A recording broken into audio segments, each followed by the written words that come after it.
최백은의 이게 경제다. 경제 이야기를 쉽고 명쾌하게 풀어보겠습니다. 건국대학교 최백은 교수와 함께합니다. 교수님 안녕하세요. 네, 안녕하세요. 네, 최근에 한국 국가부채 2조 원 넘었다. GDP를 넘어섰다. 이런 기사가 참 많이 보이는데 그러면서 역대 최대 증가폭으로 폭탄 돌리기라는 표현까지 쓰고 있는데 이렇게까지 빚이 정말 눈덩이처럼 불어난 게 맞나요? 여기 언론이 좀 너무 심한 것 같아요. 심한 기사인가요? 네. 왜냐면 얼마 전까지만 하더라도 언론들에서 좀 이렇게 과잉 보도했던 것 중에 하나가 뭐냐면 곧 천조 국가 채무 천조 도래한다 그랬었어요. 네네, 그랬었어요. 네. 근데 갑자기 2천조 육박 뭐 이렇게 했거든요. 그러니까요. 그리고 그 갑자기 지금 1년도 안 지났는데 2배나 진 거 아니야 이거예요. 네, 이 정도 늘어나면 이거 나라 망하는 거 아닌가 하는 수준인데요. 그렇죠. 네.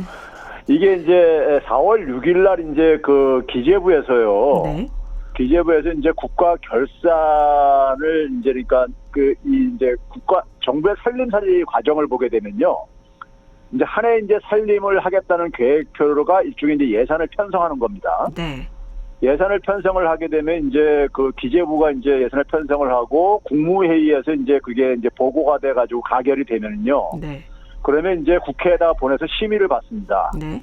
국민들의 대리인이요. 그래서 국회에서 통과가 된 걸 가지고 이제 집행을 하는 거죠. 네. 돈을 쓰는 거죠. 네. 쓰고 나서 이제 그러니까 우리가 그걸 이제 정리를 해야 될 게 아닙니까요? 네. 그게 이제 결산 과정입니다.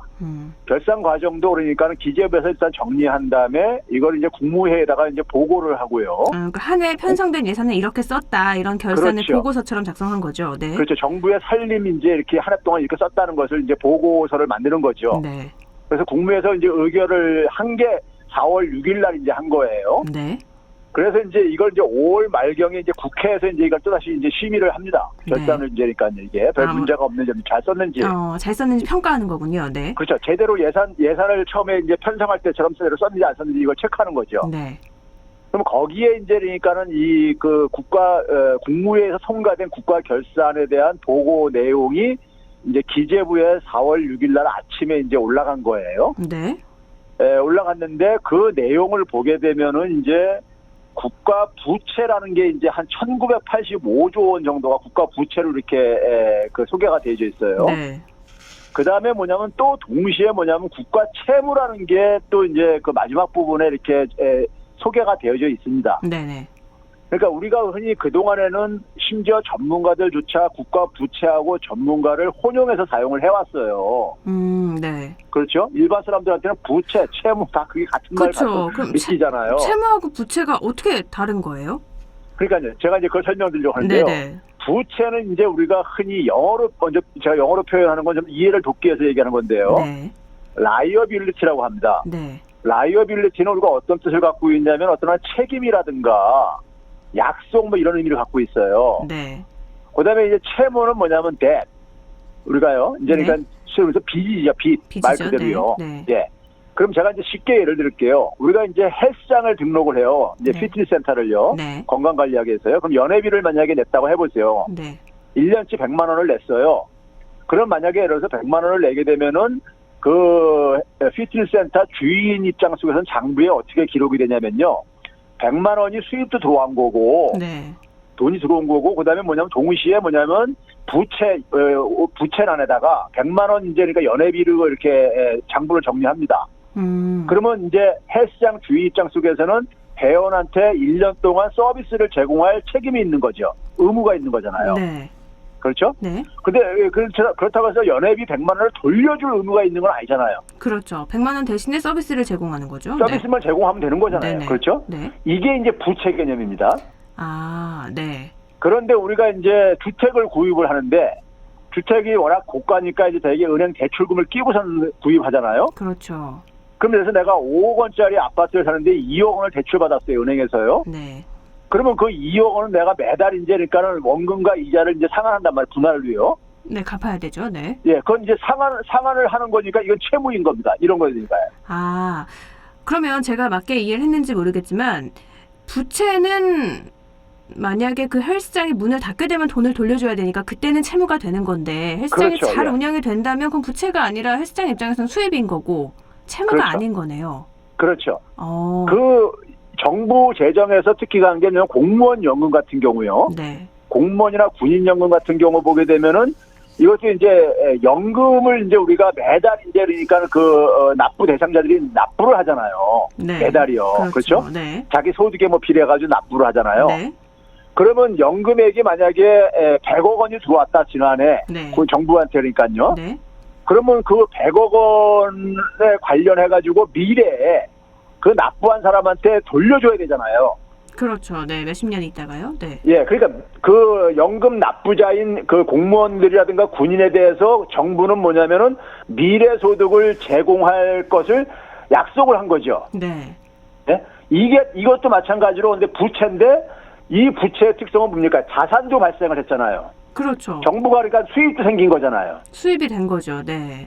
수입도 100억이 들어온 거고 그 100억을 바탕으로 해가지고 이제 그러니까 미래에 이제 그러니까 상환할 이제 그러니까 이걸 약속한 거잖아요. 아, 그래서 부채로도 잡힌 거군요. 그렇죠. 이게 부채인 거죠. 그래서요. 아. 그러니까 채무라는 것은 국제적으로 IMF나 이런 데서 정부가 확정돼 가지고 그러니까 네. 정부가 보증을 한 공기업이든 모든 공공기관이든 뭐든 간에 하여간 확정된 그러니까 정부가 상환을 해야 되는 네. 반드시 돈으로 이런 것들이 갚아야 채무인 되는데. 거고요. 네.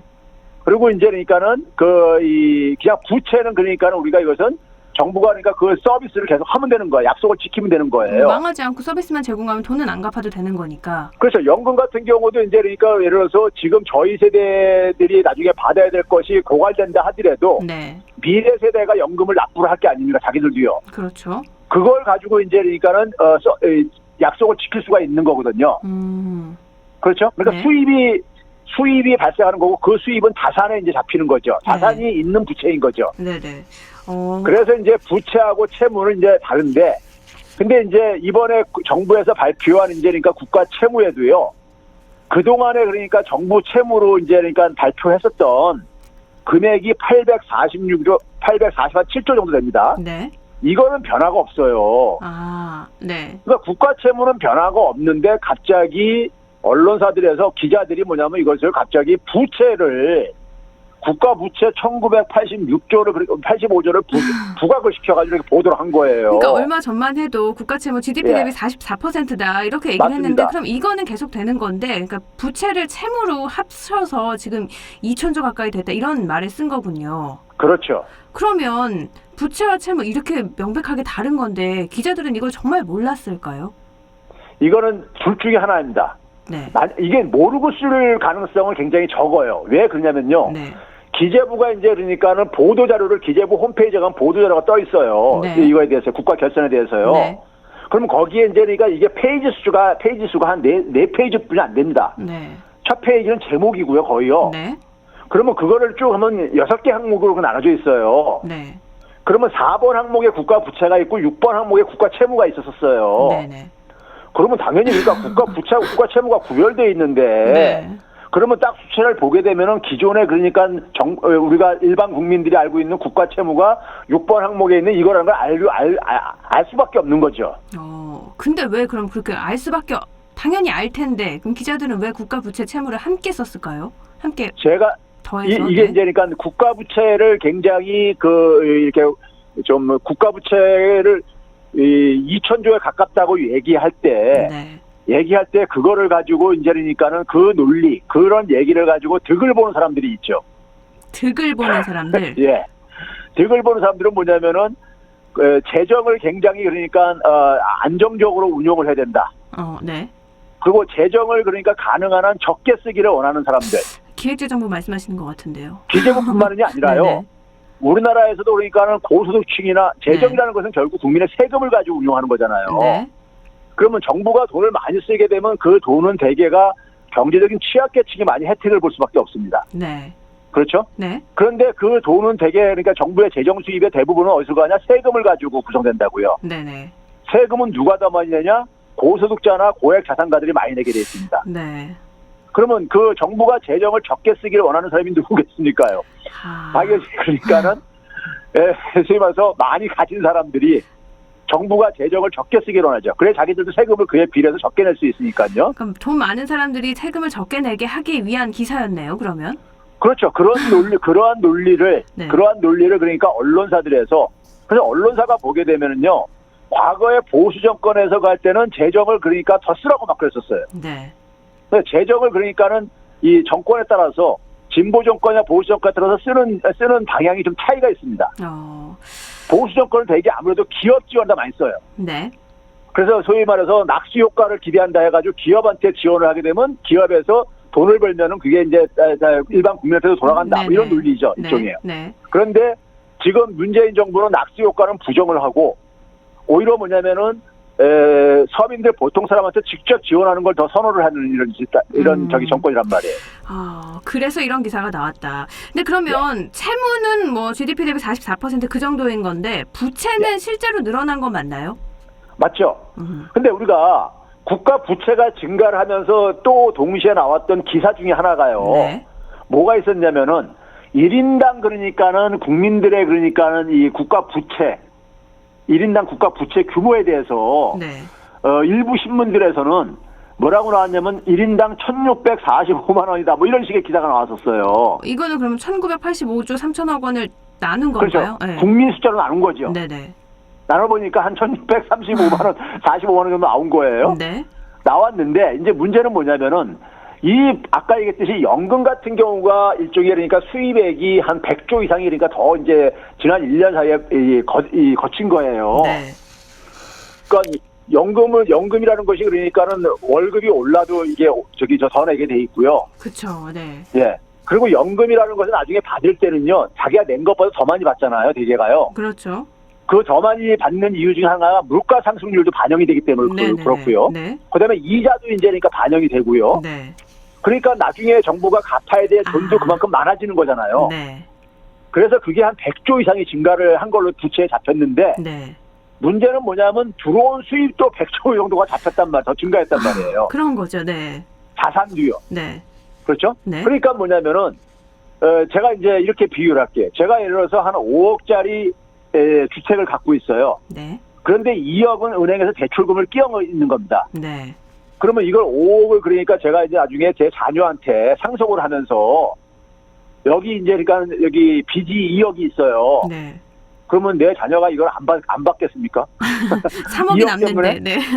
5억짜리 집인데 2억이 무서워가지고 그 3억을 빚이 포기해요. 무서워서 3억을 네. 포기를 하지 않잖아요. 그렇죠. 네. 그러면 우리나라 국민들이 1인당 국가 자산을 얼마 갖고 있느냐? 부채보다 한 3배가 더 많아요. 네. 그러니까 부채만 계속 강조를 하는데 자산도 굉장히 많다 이거예요, 우리나라요. 왜 자산은 빼고 빚만 강조하는지. 그렇죠. 그러니까 그런 점에서 언론이 굉장히 그러니까 객관적인 보도한 게 아니라 네. 좀 일종의 국민들한테 공포감을 조성하는 이런 방식으로 네. 이런 보도를 하게 되면은 사실 이거는 도움이 안 되는 기사죠, 사실은요. 저도 기사를 보고 채무와 부채 밑에 설명은 써 있는데 위에 내용하고 좀 다르더라고요. 그래서 그렇죠. 위아래가 어떤 게 맞는 말이지? 분명 위에는 합쳐져서 2,000조 넘었다. 지금 큰일 났다. 폭탄 돌리기 있어서 언제 망할 거다. 이렇게 써 있는데 밑에는 부채와 채무를 또 분리해 놨고 그래서 헷갈렸는데 이런 내용이 있었던 거군요. 예. 그리고 또 기사 내용 중에요. 통합재정수지 적자 72조 2천억 원이다. 관리재정수지 적자는 112조 원이다. 국가재정이 100조 안팎 적자 상태다. 어려워요. 예. 이게 무슨 말이지 싶은데 이것도 좀 쉽게 설명을 해주시죠. 먼저 이제 재정수지라는 것이 재정이라는 게 정부의 살림살이란 말이에요. 네. 우리가 일반 가게가 가계부를 쓰듯이요. 네. 그러면 이제 수입과 지출을 쭉 정리할 게 아닙니까요? 네. 그게 재정 수지입니다. 쉽게 얘기하면요. 가계부. 그냥 가계부라고 생각하면 되겠네요. 그렇죠. 네네. 정부의 가계부인 겁니다. 네. 그러면 이제 그러니까 우리가 거기에 이제 통합재정 수지라는 건 뭐냐면은 말 그대로 통합이라는 것은 모든 걸 다 합친 거예요. 네. 그러니까 정부한테 들어오는 돈들 다, 정부에서 돈 나가는 돈 다, 이게 정리한 게 통합재정 수지예요. 그러니까 수입과 수출 모두 다 나간 거 지출 다 적은 게 통합 가계부. 통합재정 그렇죠. 수지네. 예. 거기서 이제 관리재정 수지는 뭐냐면요. 우리가 소위 말해서 이제 그러니까 연금이라든가 네. 우리가 뭐 4대 보험 있잖아요. 4대 보험 흔히 말해서요. 네. 4대 보험으로 들어오는 돈과 나가는 돈이 있잖아요. 네. 이 부분을 뺀 게 이 부분 이것도 돈이 들어온 거잖아요. 정부한테. 그러니까 연금 같은 경우도요. 네. 그렇죠. 이런 부분을 제외한 것이 관리재정수지예요. 연금 4대 보험 제외한 게 관리재정수지. 예. 네. 그것까지 다 합친 게 통합재정수지고요. 네. 그런데 이제 이걸 이제 뚜껑을 딱 열어 보니까는 우리가 이제 보게 되면은 정부가 그러니까 사실은 그러니까 이 총액으로 이제 그러니까는 통합재정수지가 정리를 해보니까는 한 71조 2천억 원으로 발표를 했어요. 네. 적자가 나간 돈이 더 많았다. 네. 예. 그런데 이 중에서도 한 34, 5조 정도는요. 네. 지난해 코로나가 발생 이전에 이미 적자로 편성했던 거예요. 아, 네. 그러니까 코로나로 인해서 생긴 것은 한 35, 6조뿐이 안 되는 거고요. 이 중 절반 정도뿐이 안 되는 거고요. 네. 그걸 일단 구별을 해야 되고, 그다음에 뭐냐면은 정부가 이제 그러니까 지난해 코로나로 인해서 추경을 네 번이나 이렇게 편성을 했잖아요. 네. 그러면서 통합재정수지 적자가 한 84조가 될 걸로 지난해 연말까지 이렇게 추정을 했었어요. 네. 근데 뚜껑을 열어보니까 결산을 해보니까 71조뿐이 안 됐어요. 그럼 오히려 적었군요. 그러면 한 13조 정도가 차이가 나잖아요. 그렇죠. 네. 그럼 이게 왜 생긴 거냐? 왜 생긴 거냐면 추경 편성이 대개가 코로나 피해에 대한 지원이었었잖아요. 네. 이 지원을 다 못한 겁니다. 아, 집행이 다 안 된 거군요. 예. 아. 그러니까 예를 들어서 지난해 올해 지난해 그러니까 2차 선별 지원금을 편성했을 때가 9월 말경이었었어요. 추석 바로 직전에요. 네.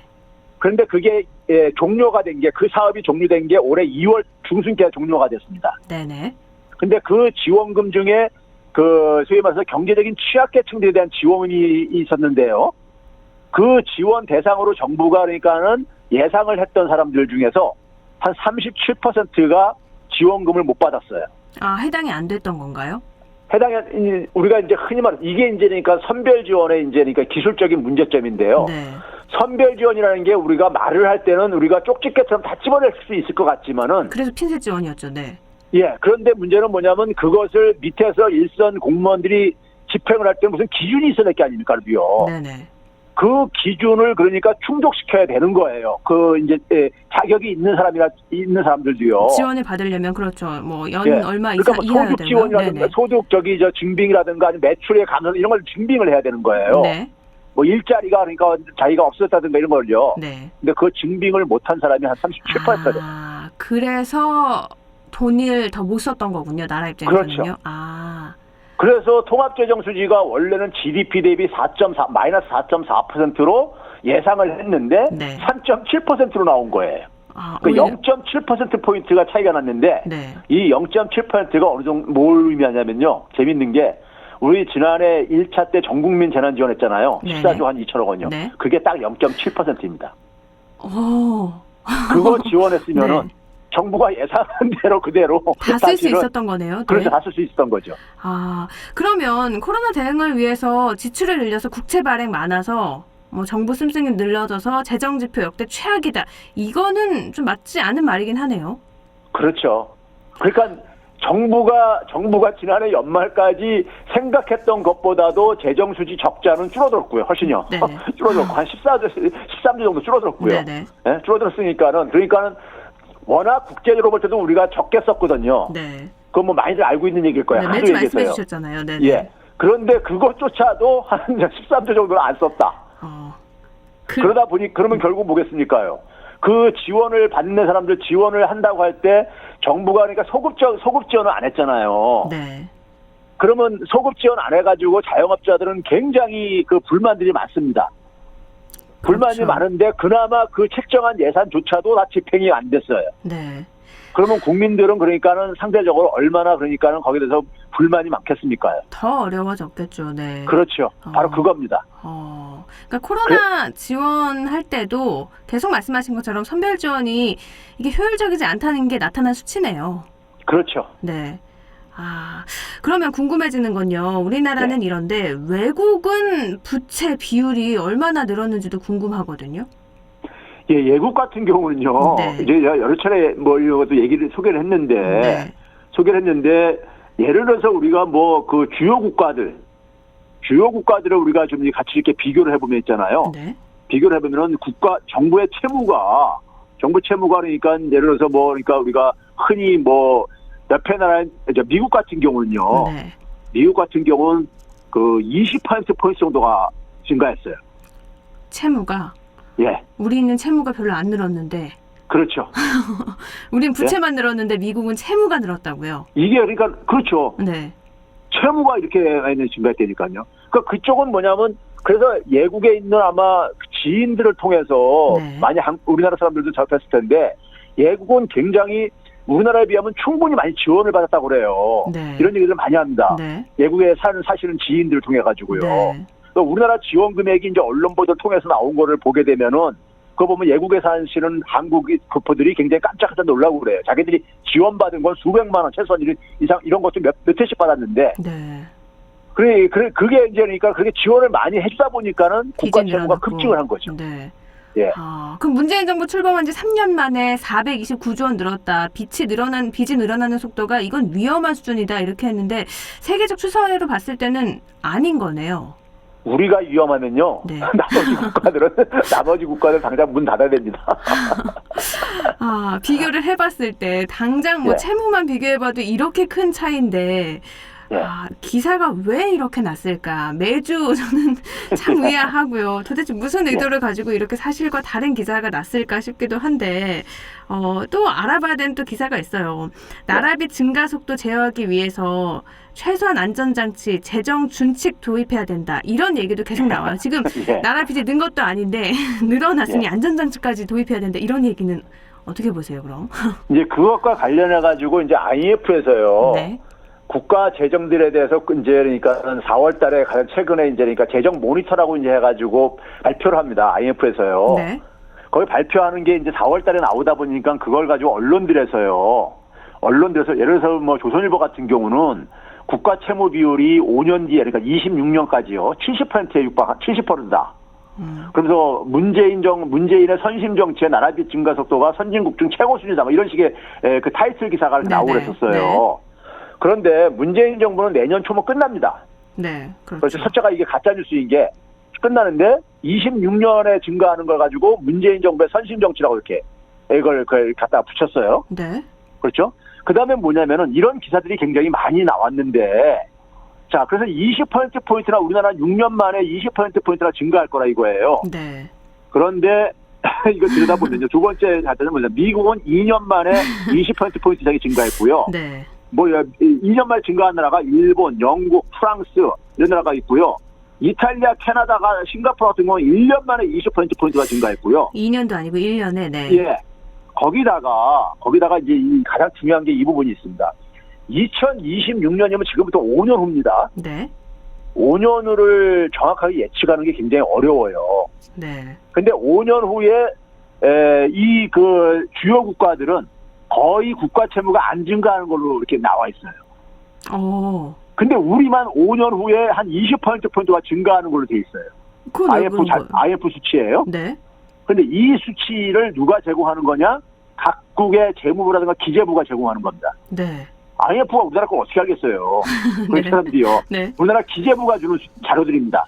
네. 그럼 기재부가 그러니까 이렇게 이제 우리가 흔히 말해서 기재부 같은 경우는 매년 그러니까는 이 국가 재정 운용 계획이라는 걸 발표를 해요. 네. 그래서 한 5년 이후까지 이렇게 발표를 하는데 과거 이제 그러니까는 이 기재부의 우리 기재부의 이 저걸 보게 되면요. 항상 보게 되면 채무 비율을 과장해서 그러니까 이걸 이 발표를 합니다. 현실 원래 쓰는 것보다 훨씬 더 빚을 많이 질 거라고 예상을 하는 거군요. 그렇죠. 그래서 2009년부터 19년까지 한 거를 제가 계산을 해보니까는 네. 한 32.4%포인트나 과장을 했어요. 너무 큰 수치인데요. 그렇죠. 네. 근데 이게 그러니까는 실제로 이제 나타난 결과는 32%포인트가 차이가 생겼다 이거 지난 10년 동안에요. 네. 그러면 이게 그러니까 한 해도 빼놓지 않고 지난해만 빼놓고 지난해는 코로나 사태니까 누구도 예측 못했으니까 그런 거고 그 이전 10년 동안이 아니라 이전에는 항상 그러니까 실제치보다 기재부가 예측한 치가 훨씬 높게 이렇게 채팅을 합니다. 근데 매년 이렇게 했으면 이젠 좀 수정할 법도 한데 왜 이것도 안 바꾸는 걸까요? 이게 이제 그러니까는 결국은 미래다 보니까는 네. 아무도 사실은 그러니까 이걸 이렇게 얘기하면 그냥 일반 국민들은 기재부가 얘기하면 그냥 그렇게 믿을 게 아니니까요. 그렇죠. 예? 믿고선 그 다음에 나중에 틀려도 이건 뭐 예측치였었다. 이렇게 하면 그냥 지나가 버리는 거예요. 그런데 네. 문제는 뭐냐면은 이렇게 미래 예측치를 이렇게 굉장히 과장을 함으로써 어떤 효과가 있겠습니까요? 좀 허리를 더 졸라 써야 네. 되겠구나. 이렇게 되지 않습니까? 그러니까 재정 준칙을 하게 되면은 그러니까는 일정하게 그러니까 이 소위 말해서 규칙에 따라서 통제를 하는 거란 말이에요. 쓰는 거를요. 네. 근데 그게 국회 통과가 잘 안 되고 그러다 보니까는 이런 식으로 이제 가는 거죠. 어. 이런 식으로 해가지고 이거 빨리 아. 그러니까는 통제를 안 하면은 안 되는 네? 것처럼. 네. 그렇죠. 그러니까 안 쓰게 하기 위해서 하는 네. 거네요. 그러니까 이게 그 재정을 왜 부풀려서. 그러면 기재부가 안 쓰려고 하느냐? 제가 네. 일전에도 얘기했지만요. 이게 뭐냐면 국가가 재정을 이제 많이 쓰게 되면은 일반 국민들이 그만큼 금융에 대한 의존도가 줄어듭니다. 네. 지원을 받으니까요. 소득 지원을 그렇죠. 받으니까요. 그럼 빚을 그렇죠? 안 낼 테니까요. 네. 그러면은 금융자본들이 그만큼 그러니까 타격을 보죠.